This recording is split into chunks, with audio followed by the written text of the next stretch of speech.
Howdy folks, it's Adriel the Hunting Gear Guy. I want to show you guys this Osprey Ordnance extended bolt release. This is something that you use to put on the bolt button on a Benelli or Stoeger or that kind of thing. I'm going to put it on my Stoeger 3500. This one's readily available in Canada, and I guess it's made here. And it's pretty cheap. It's just a flat little piece of metal, but it's a lot easier to hit than that bolt button. So all we've got is this nicely scalloped, or it's got lots of ridges on it anyways. And it's going to be easier to hit.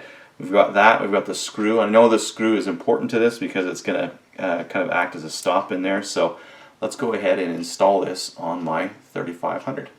Alright, I'm just going to start by pulling my trigger group out here. You can see I've already got the, well, maybe you can't see, I've already got the barrel off there and the bolt. Let's give that a quick little hit. I'm just looking to get it started so I can push it through the other side. Safety's on. Pull that guy out.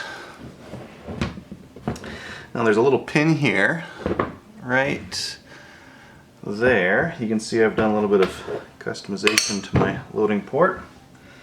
And I'm just going to drive this pin through. Keep your finger on the inside here because there is going to be a cotter pin and a couple of other things there.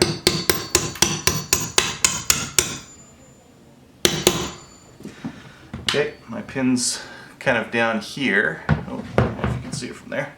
There, you can kind of see that pin's poking out now. So I'm going to be holding on and pulling my drift pin out. Come on, there it goes. Here's that tiny cotter pin. I'm just going to put it to the side. It just retains that other pin there. And out come my lever here. This is the button I'm going to need to get off. So there's another pin on it. It doesn't have a lot of pressure though. Let me see. No, I need a smaller punch. So with this one, all I'm going to do is push down on it to relieve the pressure a little bit and push that pin out. There goes the pin. And again, it's under spring pressure, so slowly take it off. Now we're left with just that button. It's got a little spring on this one side here. I'm just going to go ahead and pull that spring off. And now I just have the button and I'm ready to roll to drill and tap this thing.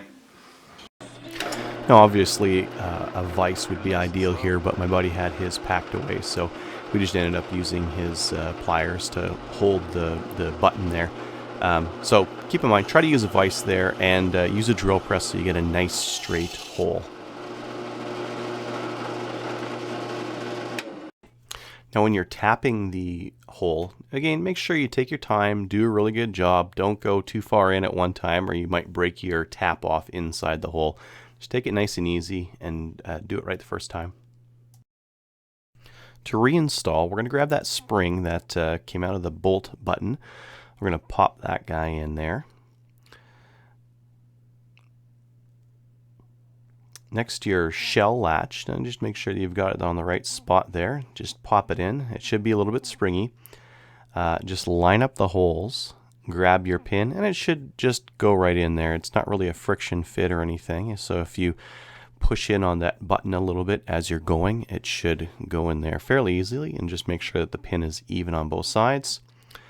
Test function the button a couple of times to make sure that it's going to work.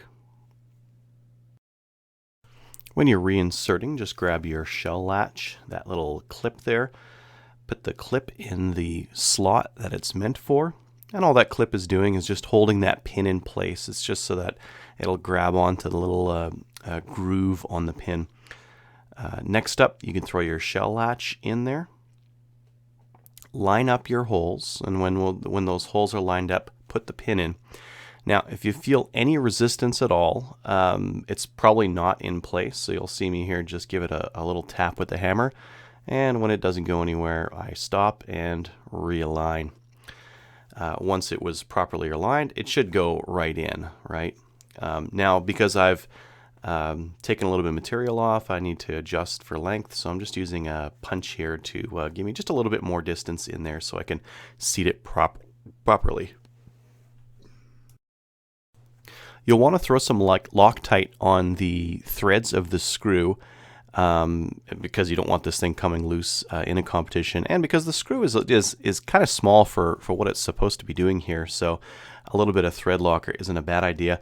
What I like to do is just kind of soak it on there and then just brush off the excess so that I don't have a whole bunch of Loctite going everywhere.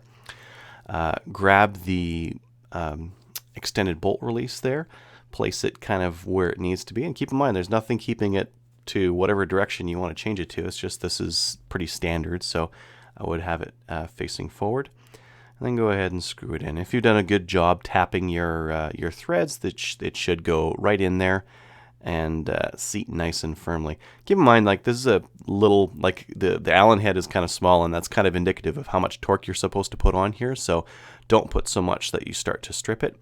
You know, I bent the threads just a little, or the head just a little bit. That's why I had to wiggle that Allen key out.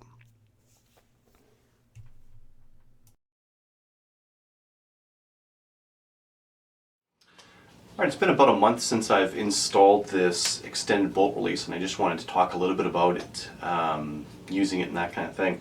Awesome upgrade. I mean, that little button there is so hard to hit, and it makes it so much easier with this bolt release in here. I am fully empty here. My magazine tube is empty and my chamber is empty, and this really speeds things up. This is a match saver, or a last shot kind of a thing. This is just DIY with some PEX piping, actually. I think it's 3/4 inch, but if you see there, it nicely stretches around the shot shell. It's a really cool thing to do there. And what this button lets me do is pop that round in and then throw it forward really quickly. So as you can see, that's very fast and very easy to do. Now, just one more thing I wanted to show you guys, and that's for unloading the shotgun. This actually makes it quite a bit quicker with this one. And I'll just show you why. Because you can actually push on the back of it. So instead of pushing on the front where you would drop the bolt, you push on the rear. And what that'll do is disengage the shell latch so that I can pull them out one at a time. So I'm going to use my index finger to slowly ease them out, and use my thumb just on the edge there to push and get them out of there. So you can see it's very nice and quick for emptying this thing out. So if you are looking at getting into competition, you gotta get one of these. I mean, the oversized safety, take it or leave it. The oversized charging handle, take it or leave it. You don't really need to use the charging handle that much anyways. But this bolt release is a big plus over top of the standard factory button. Thanks for watching.